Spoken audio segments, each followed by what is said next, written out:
Good morning. So it's come to this. I am buying a new trailer, and I realize this may not be a good look because I'm in the middle of building my own trailer. However, I do have a good reason for it. I'm on my way right now to Pennsylvania, which is about an 8-hour drive from where I live in New Hampshire. And the reason why I'm going so far is because I did a lot of research on trailers, and I narrowed my search down to 2 brands where the design really stood out as being superior. The trailer I'm getting is just the closest of the 2 brands that was in stock at a dealership.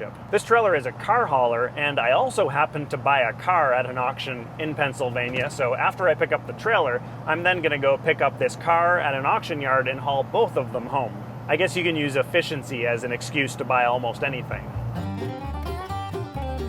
My route brought me through the Connecticut River Valley in Vermont and Massachusetts, the city of Hartford in Connecticut, the Hudson River Valley in New York, and the Appalachian Mountains of Pennsylvania.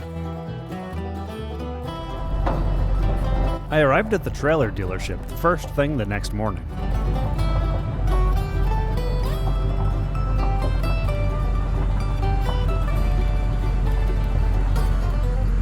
Good.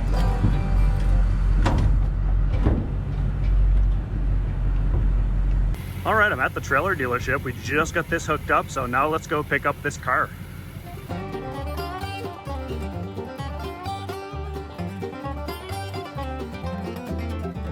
One of the big advantages of this trailer over the gooseneck trailer that I'm building is that the deck on this is much lower, which makes it a lot more suitable for loading cars and other low-profile vehicles. In fact, I think, be able to load my Maserati on this trailer without damaging it. One of the other big differences is the weight of the trailer. This trailer weighs about 2,700 pounds, which is a lot lighter than the gooseneck, and it's also a lot lighter than other trailers in this class, and that's one of the main reasons why I went with this brand in particular.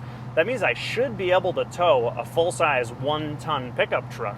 There's a high probability that I will buy one of those in the future, and generally when I buy cars, there's a high probability that they don't work and therefore they need to be towed. As for the driving experience, I mean, the trailer's empty, but I can barely feel it back there. My truck is a 2005 GMC 2500 HD with the Duramax diesel engine, and the transmission temperature is about 150 degrees, which is about normal for not towing anything. The coolant temperature is normal, and overall it's just a very nice, relaxing driving experience. Now that I have this trailer, I have about a 3-hour drive to get to Pittsburgh, where I'm going to pick up this car that I bought at the auction site. But first, I thought I'd stop at the next rest area for a closer look at the trailer. Well, here it is. It's a 10K car hauler. That's a 10,000-pound gross vehicle weight rating. The deck is 102 inches wide, which is the maximum allowable width in the US without a special permit. It has drive-over fenders, which is really nice in case I have to transport a wide vehicle like a Humvee or a dually truck. You can just drive right over those fenders. It's got a nice rub rail with stake pockets down the side, LED lighting. The axles are 5K Dexter axles with grease zerks. Over here in the back, the ramps here are built in and they slide right out and they mount right to the lip here. But also, if I want to side load something, the ramps will go right onto the rub rail here, so I can side load an ATV or something like that right here.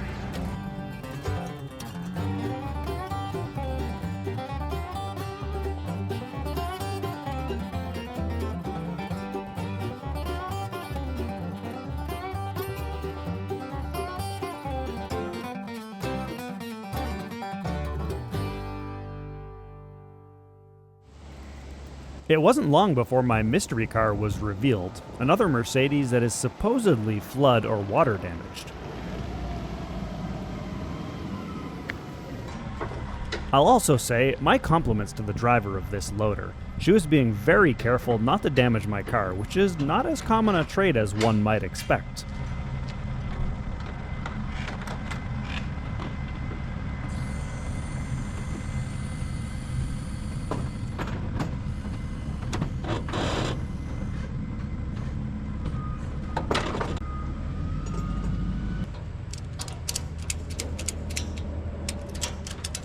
I got the car strapped down at all 4 wheels.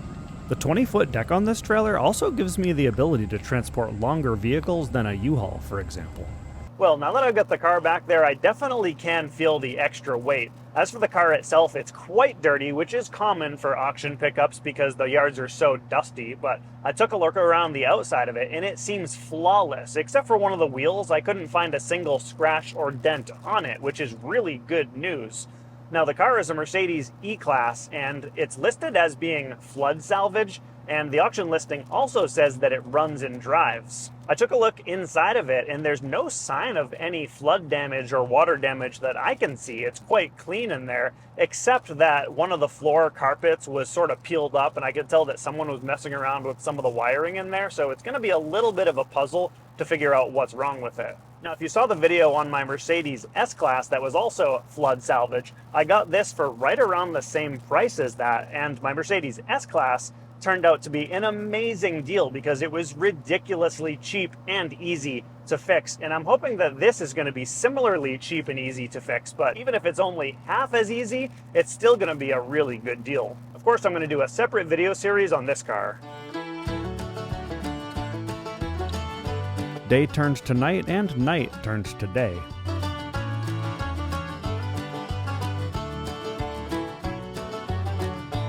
After a beautiful drive through the Green Mountains of Vermont, I finally made it home.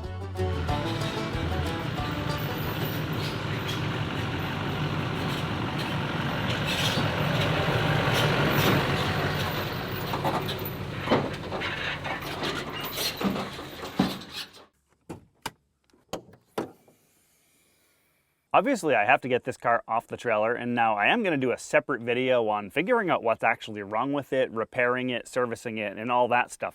But now, I'm just going to check the oil, make sure that's good, and see if we can start this thing up. The engine bay here, by the way, looks really clean. The oil looks fine, and the level does look a bit high, but that's because the car is not level. I think we can go ahead and try to start this thing up.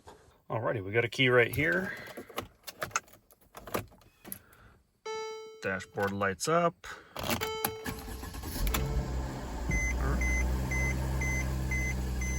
Okay, it's running great.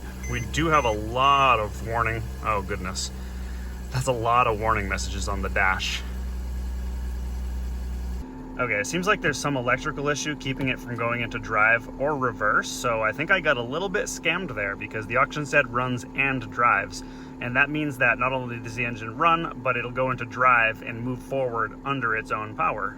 Either way, I think it's an electrical issue, so I'm sure it's fixable, but I'm gonna have to pull this thing off the trailer. Well, it came with the owner's manual and all this documentation here, which is really nice, but I don't see anything in here that says how to get this car into neutral so that I can pull it off the trailer when the stock there isn't working.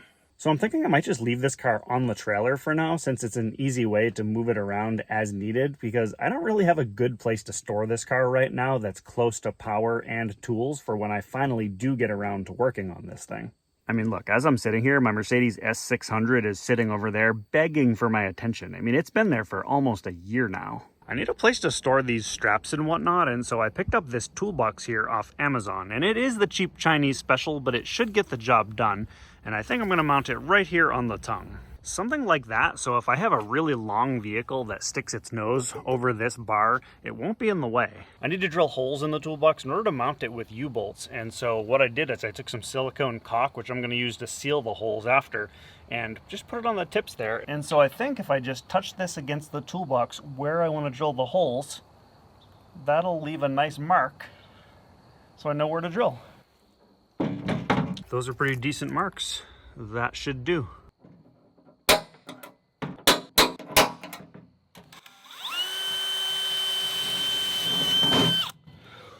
Well, luckily this is thin, cheap aluminum because I think this is like the dullest drill bit of all time.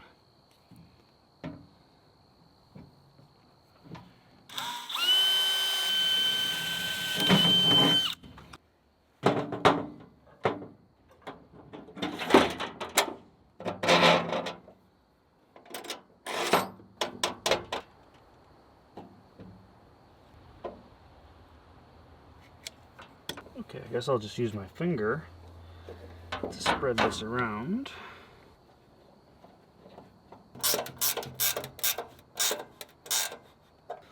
All right, that's not going anywhere.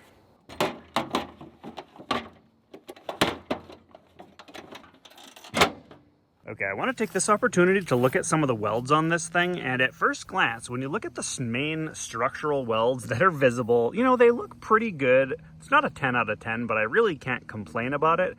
They got the job done, and I think it's going to be strong enough. You get some more welds there, looks pretty good. That right there looks pretty good. But when you go underneath the trailer in places that are not so visible, you start to find welds that look like this. I mean, look at that right there. That's a piece of MIG wire. And then, like, you know, that right there, that's a main structural weld. So I think they got one of their experienced welders to do that. But then look at this. This is a main structural weld underneath the trailer. Look at those holes in it. It's not even a complete weld. I mean, it's so important of a joint that they even reinforced it with this plate here, but that is not good. And then how about that one up there? That's ugly, and there's a lot of spatter there too. At least that one's not super structurally important. Speaking of which, look at all that spatter in there.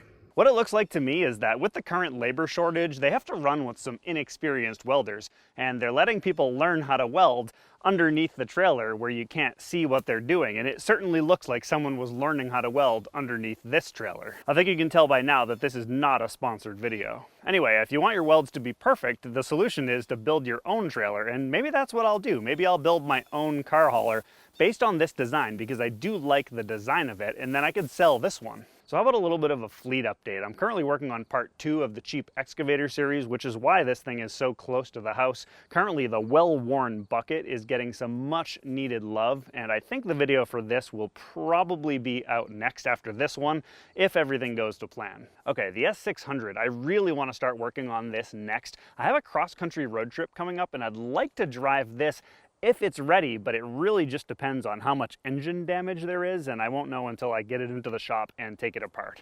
If the S600 is not ready in time, I may bring this on the road trip, and currently I'm doing a video on this, filmed over the course of an entire year, where I go through all the issues that I have with this, and trust me, I assure you, there's a lot of content there. I'm thinking of titling the video something along the lines of why you should not buy a Range Rover. And behind me is the part of my driveway reserved for the cars that won't start. And we'll start with the Jag, which has been broken since approximately springtime. So I went to go replace the starter on this, hoping that that would solve the issue, but then I realized it was a much more interesting issue, and I think the engine is actually hydrolocked. And so I'm gonna do a video on that, but I just have to get around to it. That is my winter car, so I have to get around to it soon. And as for Eleanor, my S550, she broke down just last night. We were going out to dinner and she stalled. Luckily not too far from home, so I walked home, got my Range Rover, and towed her there. I have a fuel pump coming for her, which will be here tomorrow, and I think that will solve the issue, and I think it's also an easy repair. As for the Maserati, I have not been driving it very much lately because it's due for an oil change, and so I really need to find the time to get this into the shop and do a full service on it, including fix the transmission. I think that's everything, so thank you guys so much for watching.